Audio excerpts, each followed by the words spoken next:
Jy eenvoudig jou omstandighede en jou finansies 'n bietjie op jazz.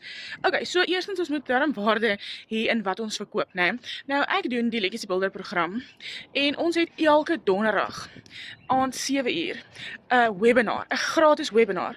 So jy kan letterlik hier onder vir my webinar comment en ons gaan vir jou 'n bietjie in die stelsel invat, vir jou wys wat daar alles beskikbaar is. En as jy skaam is, jy hoef nie te praat nie, jy kan nou aan 'n boksie sit, jou kameras af, jy hoef nie 'n woord te sê nie. En ek bedoel, dit is waarde, want voordat jy hierdie groot besluit maak, of hierdie besigheid actually vir jou is, kan jy elke donderdag na ons gratis webinar gaan kyk in Afrikaans. Nou, hierdie is een wat ek jou noem. Michelle O'Neil bied daagliks vir ons training aan webinars. En dit is alles gratis as jy in die besigheid is. Nou, die donderdagaande is ook gratis, veral as jy nog nie in die besigheid is en jy wil net 'n bietjie meer uitvind. So sien ek jou donderdag by die webinar. As jy meer inligting soek, kom met vir my webinar hieronder en ek stuur die link vir jou.